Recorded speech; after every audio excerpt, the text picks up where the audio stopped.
Okay, everybody, it looks like everybody's in from the waiting room, so we'll get started. I want to welcome all of you to today's AM 101. Just a reminder, a couple of housekeeping issues. This session is being recorded.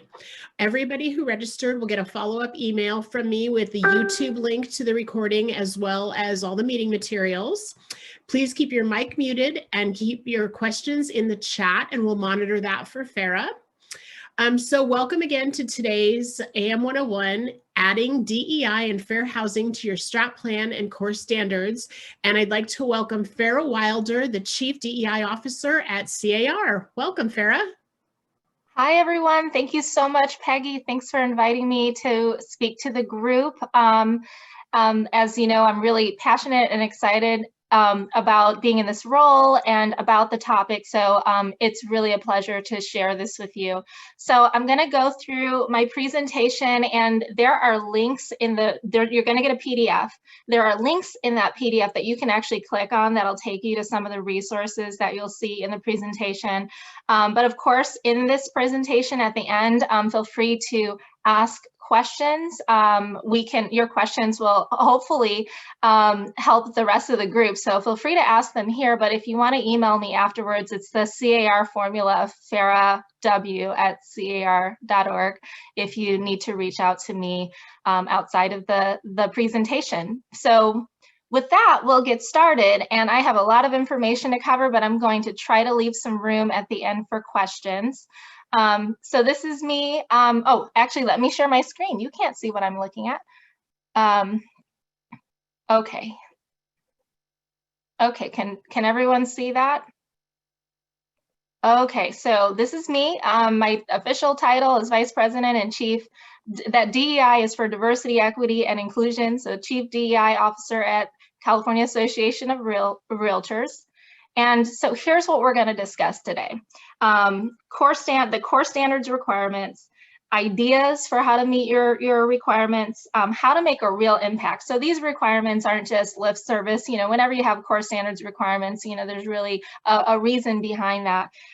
Overcoming objections and challenges. So I have heard in some of my presentations, I've had folks reach out to me saying, you know, we're getting some pushback here. So hopefully some of the tools I have here will help you. And then also I offer some resources, some things, some books, websites, things that I've enjoyed looking at, and also our C.A.R. Fair Housing website. So the reason for fair housing and diversity within the local association is because local associations support local real estate communities and realtors with their business needs. And fair housing, legal and professional requirements are a big part of that. Developing businesses that are inclusive of the community, hugely important when it comes to fair housing and even diversity. And then also a big part of what realtor associations do, both at the local level, at the state level, and at the national level, is addressing homeownership challenges. And part of what we're looking at when we're talking about fair housing is challenges and barriers that certain communities have. So what does the requirement say? So I won't go through this in too much detail, but it is item 2F. And so if you go to the core standards, that's where it is. And essentially, associations must conduct or promote a diversity, equity, and inclusion activity and fair housing activity. Then it gives you some examples of what that might look like. You can measure and assess your diversity and create a roadmap. You can promote trainings like a fair housing training at home with diversity. You can do an implicit bias training. You can also support forming a diversity committee or a fair housing committee. So before we go any further, I think it's really important to get on the same page about the terms we're talking about. So fair housing, equity, inclusion, diversity, what are at least what I'm talking about. Now, everyone, people might have different understandings, but I think it's important for folks to be on the same page when they're getting together on a topic and coming up with some solutions. So to me, diversity, and this, I've seen this definition elsewhere, so I didn't make it up, but diversity is a range of social identity groups that comprise an organization and society. This is the who demographically is involved in your various communities, and this can be measured by demographic analysis. Really important to remember that diversity is about more than just race. Some people really associate diversity and even fair housing with race, but we're talking about other things like gender, disability, religion, familial status. You know, there are all different kinds of ways. Age is a big one. Small, coming from a small office or a large office. There are all these different demographic things that make up the term diversity. Inclusion. Inclusion is a practice or policy of providing equal access to opportunities and resources for people who might otherwise be excluded or marginalized, such as those who have physical or mental disabilities and members of other underrepresented groups. And that comes from, that's a dictionary definition. So basically that's making sure that people, once they are in the room, that they are welcome, they have equal access to all the tools and opportunities, and up through leadership, all access to all of that. So let's go forward, not backward. Okay, fair housing.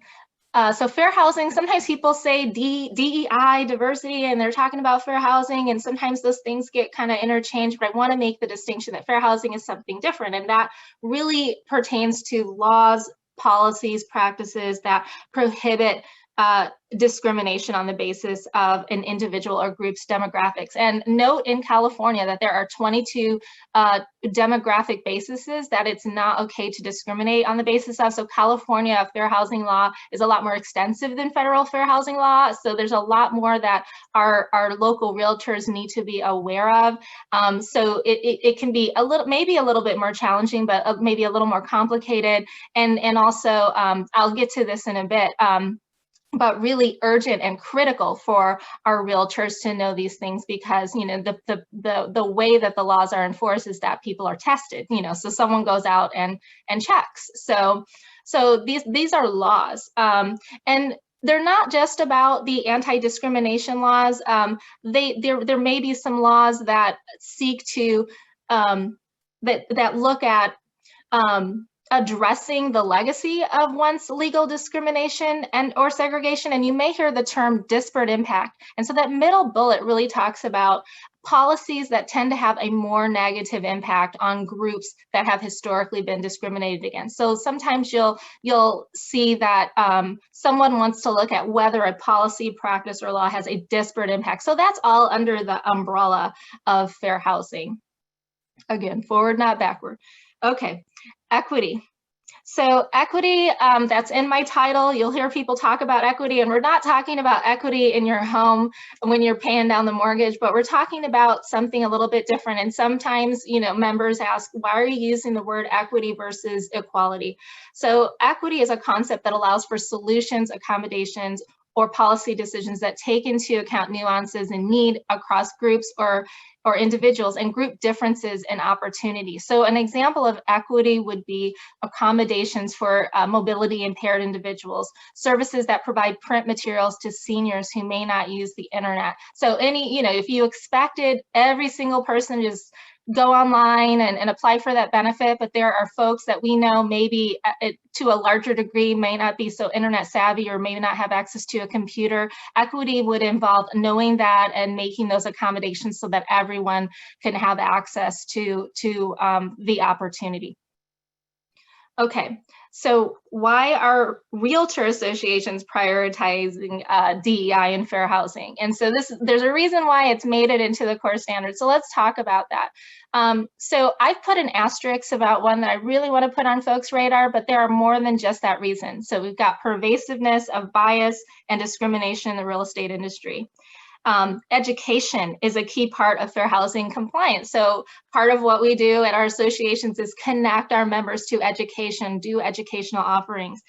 legacy of once legal discrimination has resulted in massive racial homeownership gaps and segregation. So that HO's homeownership couldn't fit it all in that little triangle. Our industry must welcome all. And then related to that is to examine DEI or diversity, equity, inclusion issues that may stem from systems rooted in a time when realtor associations openly discriminated against. And this is a tough history, but it is part of our history. And there are some policies, and as we know, we have policies, practices, even we're looking at the appraisal industry that kind of carry from a time when discrimination was legal. So looking into those things and seeing if there still continue to be barriers and really being critical and examining how we might shift and change to be more inclusive.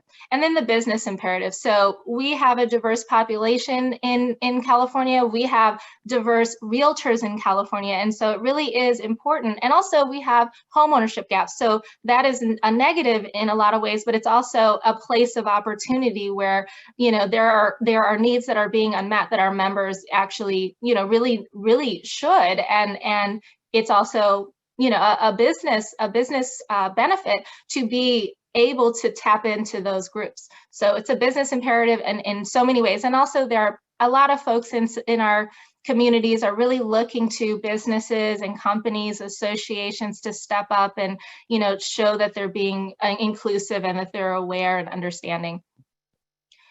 Okay, so I'm going to focus on that one I put the asterisk by, pervasiveness of bias and discrimination in the real estate industry. So if you haven't heard of the Newsday Divided investigation, I do have a link to it at the end of the presentation, but that was just a quick summary. It was an investigation done by a news outlet in Long Island where they sent fair housing testers to real estate professionals, many of them realtors, and to determine if they were going to treat people differently based on race. And this is a practice that happens. It happens with nonprofits all throughout California. It happens across the country. It is the way that the Department of Justice and HUD enforce the fair housing rules. Now that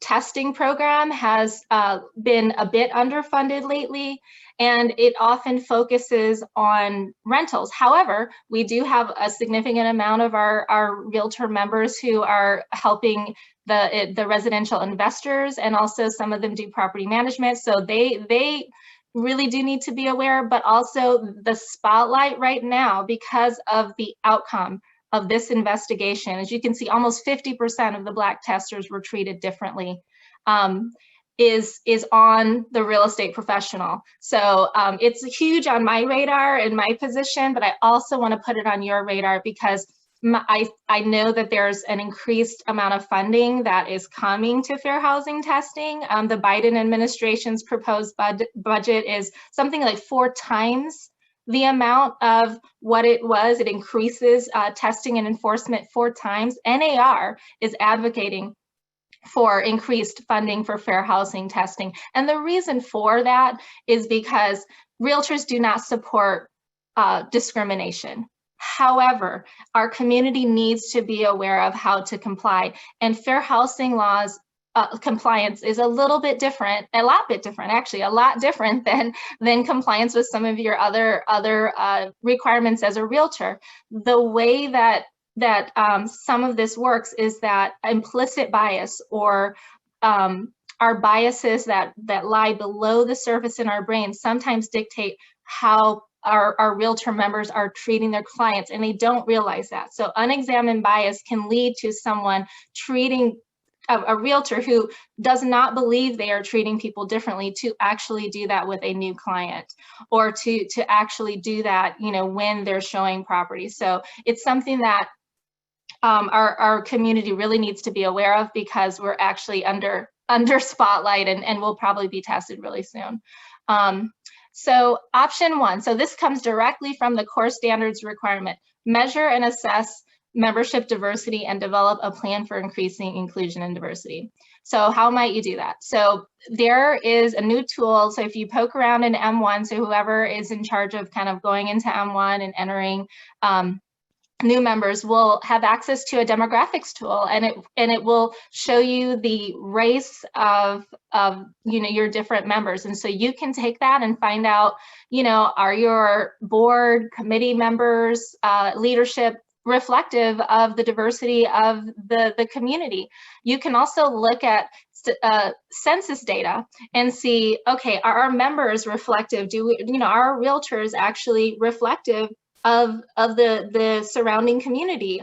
Is our leadership reflective of the surrounding community?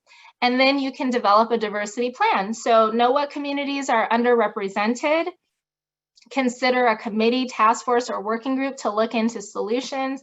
And remember this, you might have a kind of a small group that's underrepresented, and having just one member of that group may not be sufficient, because, as you might imagine, that person, first of all, only reflects one perspective. No one person can reflect all of the opinions and ideas of an entire group. And also, it might be kind of intimidating to be the only one. So having more than one, even if it tips you into the place where they have a little bit of a higher percentage than their actual representation in the community, can actually be beneficial for if it's a very small group. Okay, so consider membership and leadership DEI challenges, areas for evaluation. So this is a little bit of a deeper dive here into some questions you might look into when you're thinking about getting together a plan around diversity. Is the process for attaining leadership transparent and promoted? So it's a question that maybe is presented to the board or a strategic planning process, or even a working group or a diversity committee. If not, consider changing these policies. Are events at a time or in a format that is accessible to individuals with family or other obligations? This may be a barrier for some members. Consider if this is a barrier for some members, consider modifying. So you can survey your members and ask, do they like the meeting times? Do they like the formats? Zoom, some Zoom accounts offer the ability to do captioning, so that will allow for people who are hearing impaired to have more access. Is a Zoom or hybrid meeting maybe a better solution for folks who maybe can't make it to things that are in person? So think about ways to really bring in and draw in as many people as possible. Okay, engage a diverse group of members to discuss new ideas or requests to reconsider established policies or practices. So this may look like a diversity committee, this may look like a task force or working group. If the group recommends changes, consider how they might be implemented. So another question that you might consider is, are there historically underserved groups in your community with housing or homeownership challenges and low representation in association membership or leadership? So let's just say, for example, there is a community of color that tends to have a lower homeownership rate in the community. But they exist in the community, and there's not very many representatives of that community on the board. And then you also want to look at your membership. Okay, so consider the way that you might start to shift those dynamics within the association is maybe host an event and invite community representatives, elected officials, nonprofits, or local chapters of a multicultural real estate organization to learn more. So the multicultural real estate organizations would be like your ARIA, the Asian Real Estate Professionals Group, or the Realtists, the California Association of Real Estate Brokers. So they have chapters. All these groups have chapters throughout the state. Some communities, NORA is a smaller group, that's the Latinx group. They exist throughout the Bay Area. And then there's NAREP, which is the Latinx real estate group that they're longstanding. And I have links to their reports at the end of the presentation, so you can kind of go to their websites, look and see who's the local chapter, and consider co-hosting an event to raise awareness about some of the homeownership challenges. Consider community outreach or developing a realtor mentorship program. So this would look like maybe partnering with a community college locally or a high school, to kind of raise awareness about being a realtor or the real estate profession, and having some of the members kind of get involved in that, or maybe there's a group that would like to mentor new realtors into the profession. So maybe considering developing a program like that. Okay, so this is another option that's mentioned in the course standards requirements: conduct or promote fair housing training. So here are some topics.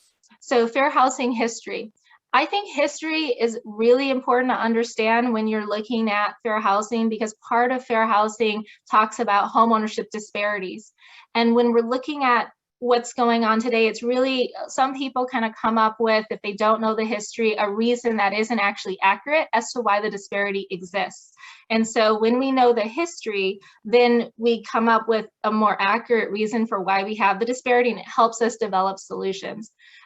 So local fair housing challenges. So that would, of course, you can partner with some of those groups we talked about. Fair housing best practices. So having someone come in and talk about ways that people can modify their business so that they're really in line with some fair housing best practices, going to be able to withstand some of that testing that we know is going to come through to our members.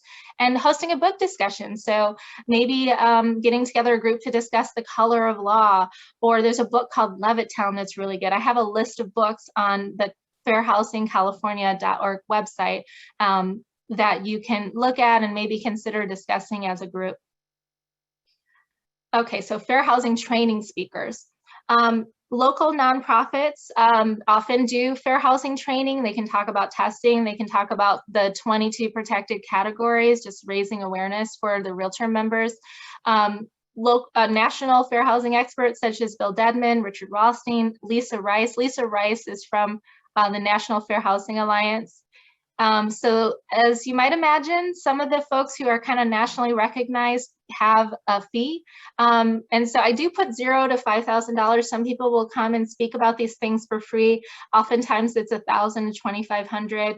There is a grant I want to put on everybody's radar. I think you can click in the presentation here and there's a link that'll get you there. So we have a grant opening for the month of August. And then NAR also has grants. So if you need help paying for any of these things, and also just don't want to dip into your budget, look into these grants. Also, great opportunity to sponsor, co-sponsor, get a sponsorship with a local lender or home inspector or someone like that. Okay, promote or conduct NAR's At Home with Diversity course. So many of you have heard of that, and that you can find that on NAR's website. So letting your members know about that is one way to satisfy it.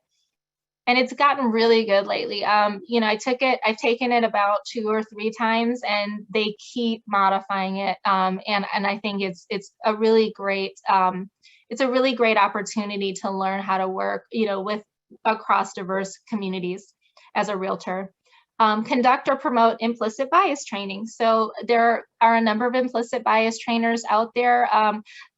There's a video on NAR's website that is absolutely free that I've seen some associations screen for their members, but there are some great trainers who can do a customized for the realtor training and interactive that I recommend. And if you want those names, I can share them with you. It's Rudier Christel and Valerie Alexander. Many of you have heard of them, but I can send, I didn't put their links in here, but I can send those to you too. And this is an option that's not in that list, but partnering with a multicultural group or local nonprofit that represents a community of color, the LGBTQ+ community. So that's the Alliance, the LGBTQ+ Alliance for Real Estate is a new organization. They're kind of spreading throughout California. You've also heard of Noggle Rep. They still exist as well. Many folks have migrated to the Alliance though, and or maybe another underserved group. And then you can sponsor an event, have a table at one of their events, and maybe get together around an annual holiday like Pride or Juneteenth. So lots of different ways to do this, and they can be really fun. And so another thing, of course, is to form a diversity or fair housing committee. So that is an option that will satisfy the requirement. And then after that, I have, as your group is considering whether to form the committee, the question to ask is the current committee structure adequate for considering diversity, homeownership disparities, or fair housing, education, or advocacy needs? If not, consider adding a committee, task force, or working group. And so not everybody jumps automatically to the committee. The committee is kind of a big ongoing thing, but sometimes folks will start with a task force to assess, among other things, do we want to start a committee? And what kind of committee? So committee activity ideas. So maybe helping out with that diversity, inclusion assessment and plan. And particularly the plan, maybe coming up with ideas for if there's a gap with any of communities, what are some ways that work locally that could increase the diversity of membership or the diversity within leadership. Hosting diversity or fair housing events, advocacy around policies that disparately impact marginalized communities. So I'm from the Bay Area, and I'm thinking things like the point of sale ordinances, the sewer ladder ordinance, of course, and then sidewalk ordinance. None of us like these things, but because they add cost and complication, often cost is the really big thing to the real estate transaction. We're talking about things that disparately impact groups that have less access to what we call generational wealth, or who were barred from home ownership at some point in history, to a large extent, and oftentimes they aren't using parent help to buy a home, and so those groups are potentially disparately impacted by some of these point of sale ordinances. The group could offer feedback on or help develop first-time homebuyer programs aimed at addressing homeownership disparities. So, helping the down payment assistance programs often do a great deal to help folks who, like I said before, don't have parent help for down payment assistance or for buying a home. Sometimes the gap gets filled by a program. So, and some of those programs need a little bit of realtor touch for our tough markets. We know sometimes they're developed by government officials or nonprofits who aren't familiar with the process. So realtors can do a great service of getting involved in helping to create those, or even applying for a grant from Housing Affordability Fund at C.A.R. to help create one by realtors.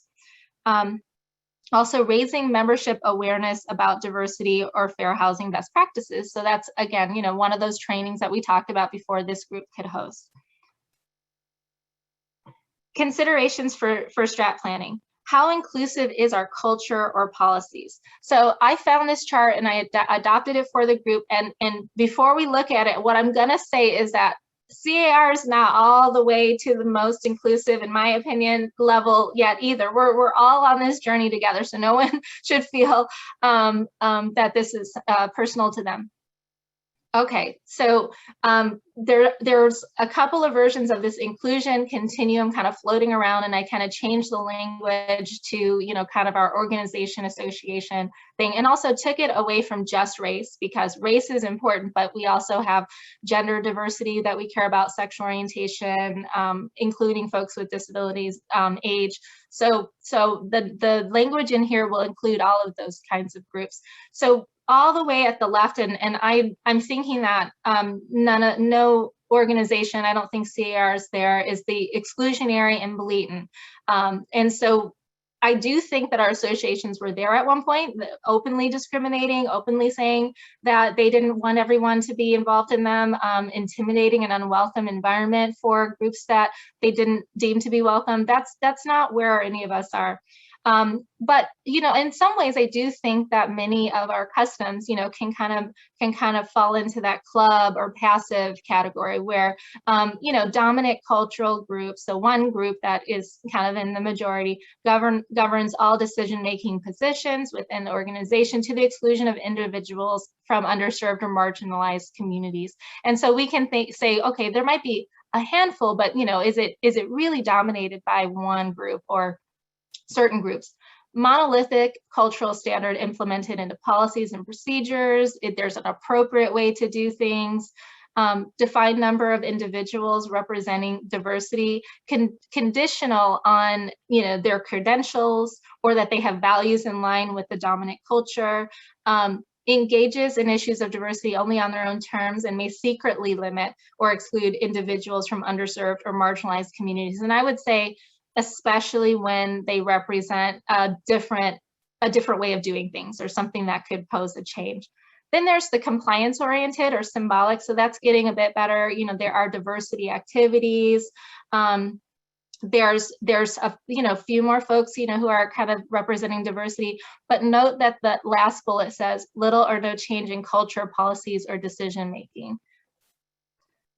So what the point of diversity is to allow for all kinds of folks to come in and give input and potentially consider their input and adopt that input. So that's why that last one is kind of compliance. You kind of still, you do have diversity, but things aren't changing. So then we move into when an organization is really focused on changing. And I won't, in the interest of time, I won't focus too much on these, but, and you're going to get the PDFs, but kind of note that, there's greater commitment in these three. There's a celebration of difference, and that's when we're starting to get back past that just compliance oriented. But in that first one, it says institutional structures and culture that uphold the traditionally dominant or exclusive culture remain relatively untouched. Then we've got moving into starting to change the way that we do things based on having this input and having this diversity. So that's real inclusion. Okay, so I won't go through all of that, but you'll have that to look at. Okay, some best practices. Having diversity and fair housing culture and messaging happen from the top down. So your messages from the president. So the AEs, kind of talking about diversity as a value, as something that the group is working on. Having the board trained, so making sure that your leadership is really up on diversity and inclusion concepts, fair housing best practices. And then, of course, having them trickle it through to the membership and their messaging and their values.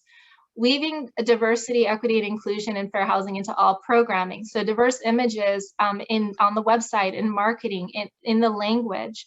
And so this is the same thing that we tell our members, when they are thinking about some of the language that, used to be used. And this isn't a legal requirement, but, they might consider not using the term master bedroom or walkable neighborhood because it signals to certain groups that that person isn't up on some of the most current language, or that there could be a bias. So the same thing would apply in marketing anything, any organization. So just kind of consider the language and the terms. And if you have questions, maybe, kind of do some research or ask, is this the most current term or designation for that group I can use? Consider inclusivity. So again, that's the captioning, the times, the streaming of events, diverse panels. So look at your panels, make sure that it's not all men or not all one ethnicity every single time, age diversity. So just kind of like keep an eye on that and try to make sure that you're kind of doing that, because it signals to folks, okay, there's folks like me kind of involved in these events as well. Make it fun and cool. So there's a ton of things, prizes, contests, food when it's safe to be in person. Sometimes people do DoorDash gift cards. I don't know if we're going to go back into our cocoons or kind of, we don't know. But there's ways that we can kind of make it really fun. And some of those grants maybe can be used for some of the fun parts. Promote the books and the trainings that the leadership is doing, and challenge the members to do those things too. Open up the leadership training to the members and say everyone's invited. Overcoming challenges and objections. Okay, so I want to leave time at the end for questions, but this is a really important part because I've heard folks have reached out to me confidentially, or even sometimes I've heard in my outreaches there are these objections, and when we're new to this topic, it can be hard to kind of get the language together or to know exactly what to say in the moment. So I want to offer some tools.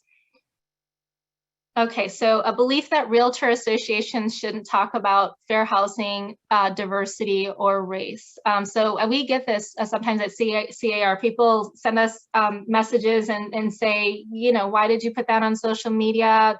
That message about LGBTQ pride or the AAPI Heritage Month.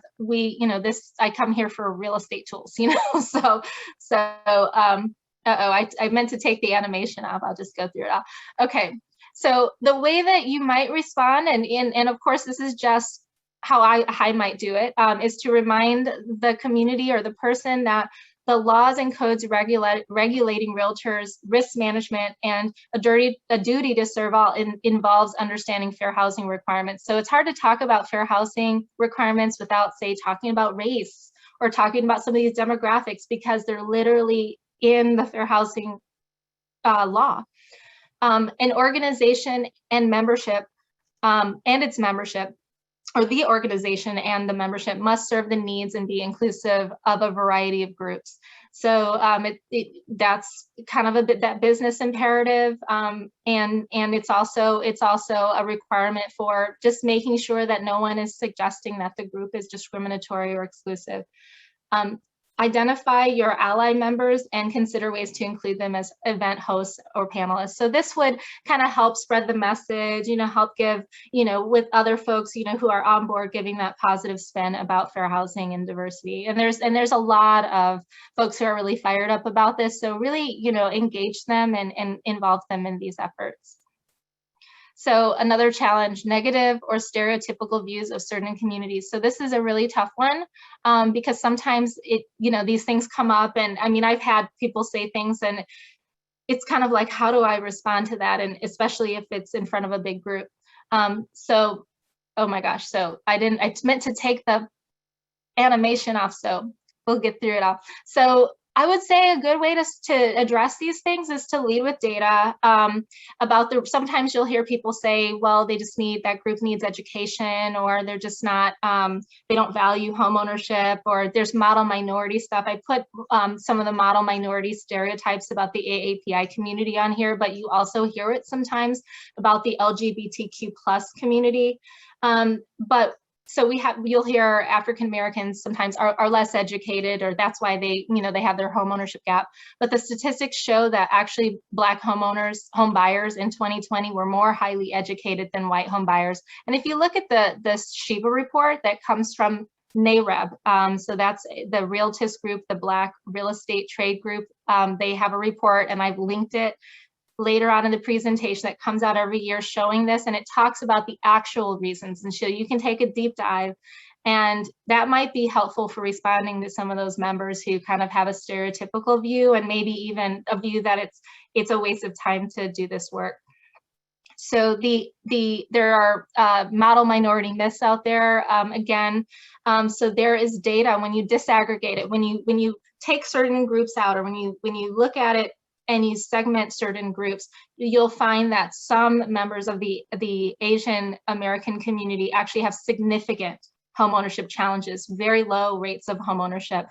Korean Americans have about 50% homeownership, but Pacific Islanders are around in the 30 and 40%. So they face significant challenges, and they are lumped in to that AAPI number oftentimes. So people of color are less financially responsible or don't value homeownership. So that's one that you hear a lot of times. So I think going back to the history again, so dispelling the stereotypes and the myths by looking at the actual reasons why we now have this legacy of lower homeownership rates because of past exclusion. Microaggressions. So that's something that, especially statements like this or other statements, we'll show some examples. They are everyday exchanges that send disparaging messages to individuals due to their personal demographic identities. And the significance, why we talk about microaggressions, is that unchecked or unexamined, microaggressions may sabotage diversity and inclusion efforts. And so sometimes it's kind of baked into the culture that some people may be unaware that they're saying things that are insensitive or hurtful to a group. And so they're called microaggressions, but certain ethnicities or groups or people hear these things more often than others. And over time, those microaggressions build up to something really big, and they're not micro anymore. And so this is actually a link to a video that I love about microaggressions. This is how microaggressions show up in the workplace, but it really can apply to any environment. So here are some examples. Dismissing a person of color's belief that they are being treated differently because of their race. Expressing a positive or negative stereotype about a group. So stereotypes in and of themselves can be a microaggression. An off-color joke, slurs, or even common phrases that some, because of their demographic, find offensive. Saying someone received a benefit because they're in a certain demographic, so discounting their qualifications. Saying they may not be qualified, and saying it's because of their race can be a microaggression. Where are you from?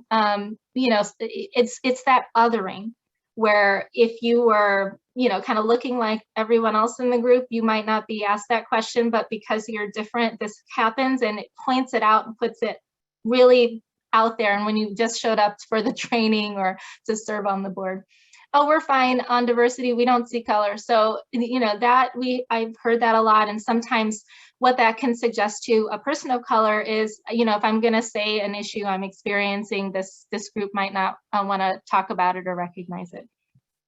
Okay, so here are some scripts. So we all want to be an ally, and as leaders, the important thing is trying to figure out what to do when we hear these things. We want to foster a more inclusive community.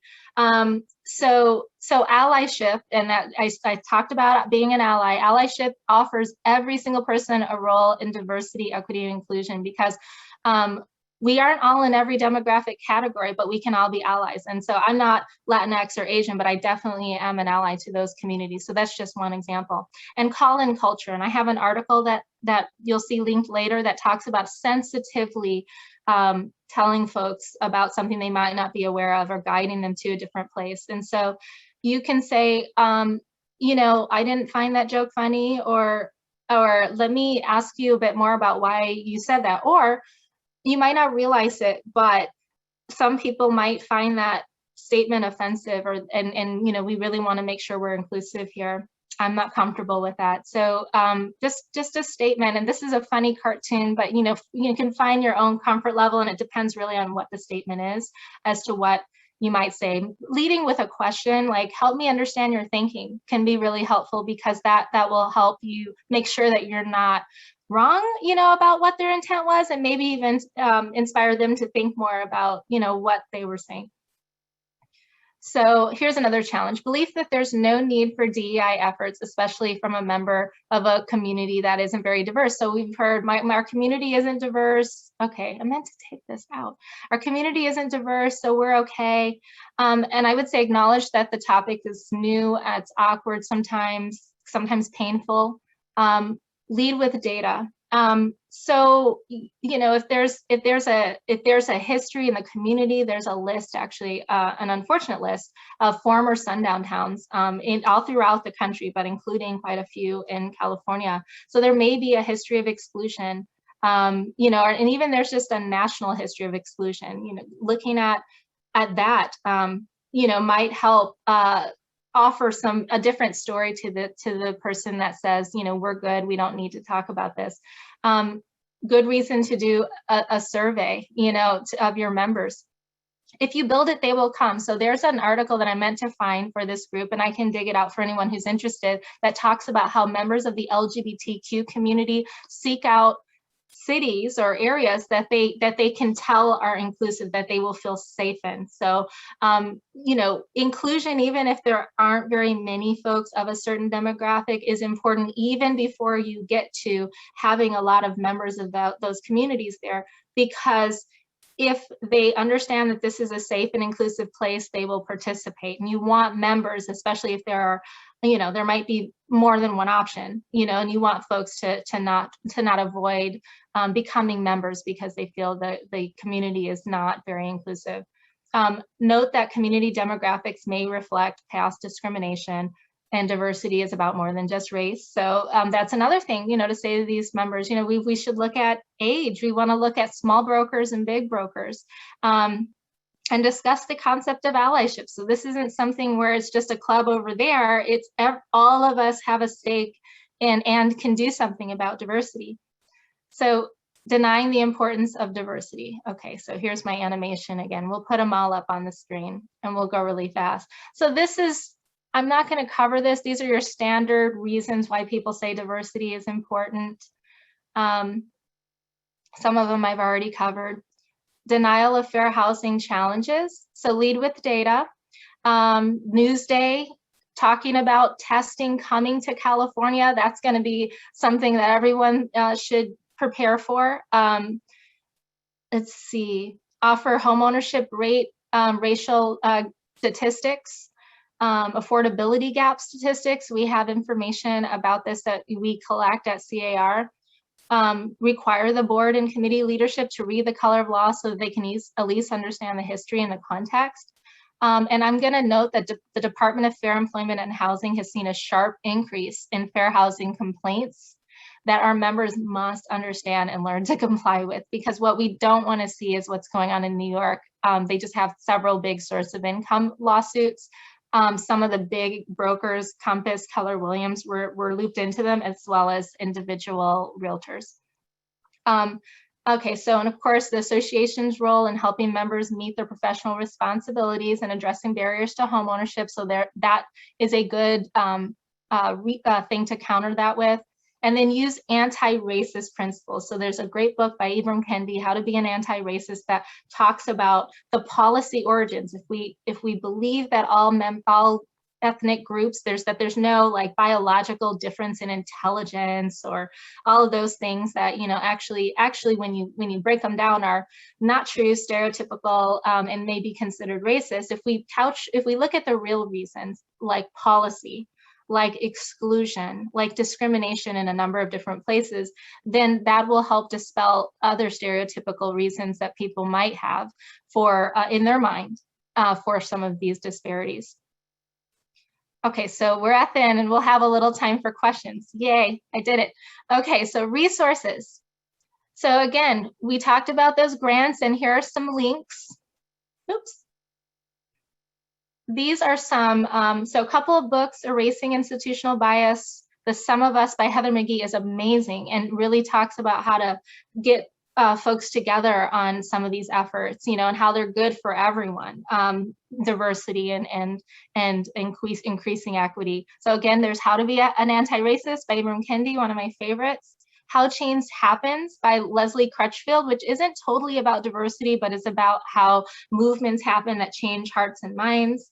Brene Brown, Dare to Lead podcast. I love the first episode, but she really infuses a lot of diversity concepts through her podcast. And then NAR's Actionable Roadmap for Local Association Diversity Inclusion is pretty good. There's a lot of, it's simple, and there's a lot of little ideas there. And then we've got a few others. So there's that call out culture article, more about responding to microaggressions. The Atlanta Realtors just came out with a statement and their roadmap. So they've put it out there, what they're gonna do. The ARIA report, the Sheba report, NAREP's report, and also, of course, fairhousingcalifornia.org, C.A.R.'s website on fair housing has a lot of these resources there. And then the Washington Realtors Guide to Forming a DEI Committee, which I love. It's a one-pager, a lot of information packed into one page.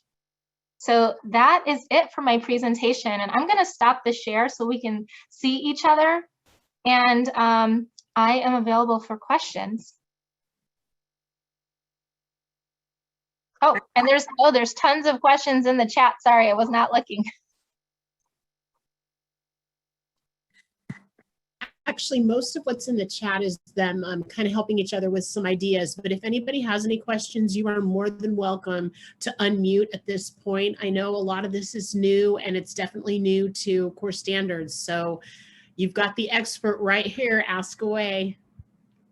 Farrah, this is Susan from the Malibu Association. Thanks for an excellent presentation. No problem. Thank you for that.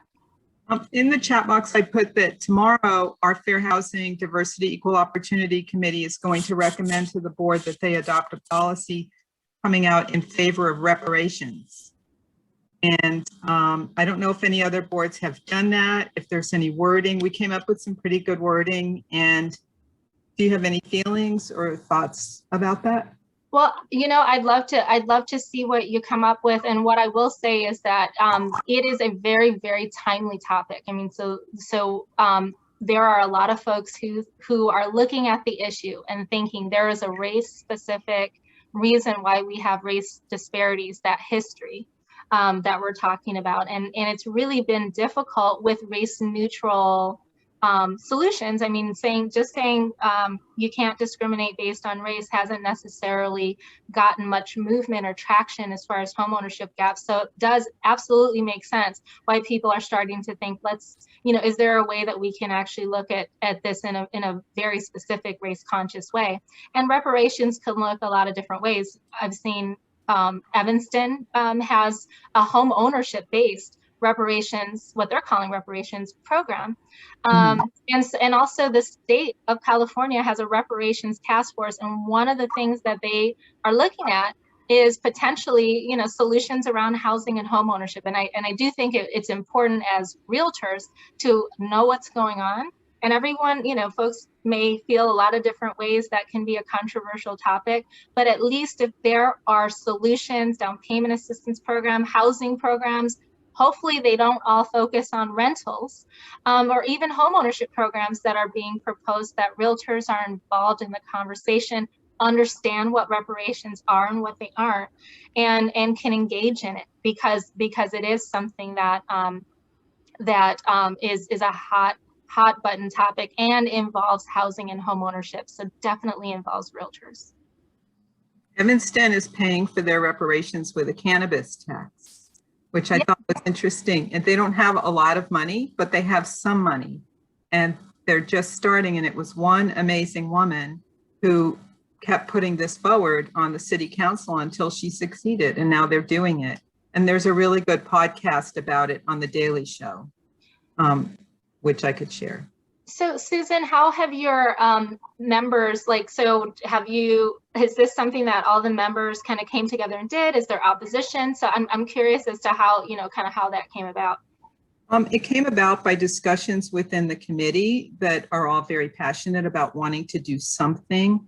So we're going to be doing a financial literacy program and inviting others to it. And we'll have an appraiser who can teach people how to dispute appraisals that they don't agree with.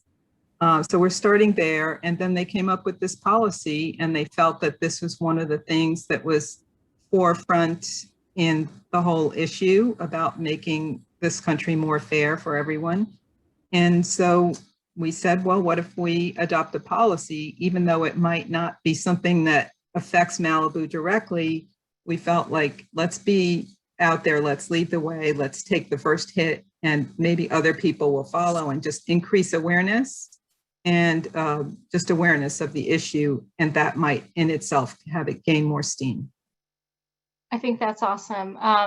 That's wonderful. And please keep us posted. I would love to, kind of hear how everything develops, especially because, Malibu, I mean, we are talking about something where it's not a competition and it's not exclusive. I mean, the information share when it comes to fair housing, diversity, even concepts like reparation is where is really important because we're all trying to get to a place of more fairness in society as a whole.